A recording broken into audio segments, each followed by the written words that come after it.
কিছু সময়ের মধ্যেই সে আবারও হাসতে আরম্ভ করে এবং ভয়ানকভাবে উঠে বসে।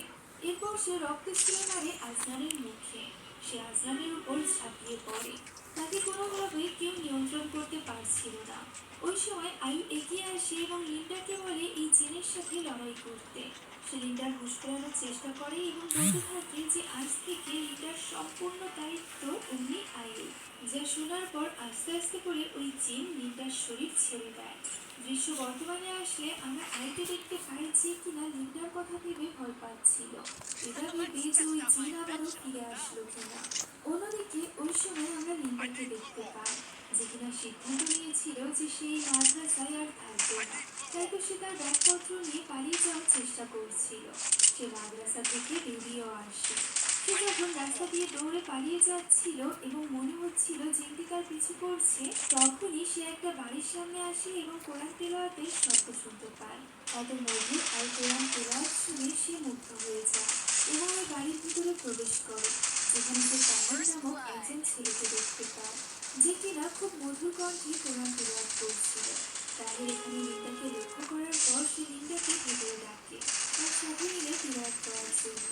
লিন্ডা তার ডাকে সাড়া দিয়ে ভেতরে যেতেই যাচ্ছিল, এমন সময় বিদ্যুৎ চমকে ওঠে। যেন একজন কিছুতেই চাইছিল না লিন্ডা দিনের পথে ফিরে আসে।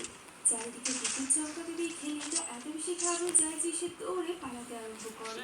মুষলধারে বৃষ্টি এবং অনেক জোরে বিদ্যুৎ চমকাচ্ছিল। এরই মাঝে লিন্ডার কাছাকাছি একটা পিলারে বাজ পড়ে এবং সে সেখানেই অজ্ঞান হয়ে যায়। জ্ঞান ফেরার পর সে নিজেকে একটা ঘরের ভিতরে শোয়া অবস্থায় দেখতে পায়। একটা বাচ্চার কান্নার শব্দ শুনেই মূলত তার ঘুম ভেঙে গিয়েছিল। আচমকা তার ঘরের দরজা খুলে যায়। সে ঘরের সামনে দিয়ে একটা ছোট্ট শয়তানি বাচ্চাকে দরজাতে দেখতে পায়, যে মুহূর্তের মধ্যে ঘরে চলে আসে। যা দেখে ঘাবড়ে যায় লিন্ডা। তখনই ওই বাচ্চা সুন্দর জিনটি তার সামনে চলে আসে। আস্তে আস্তে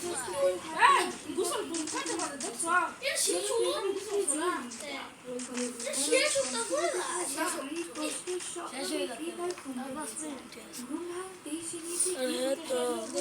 হাঁটতে যেখানে সে নিজেকে স্বপ্ন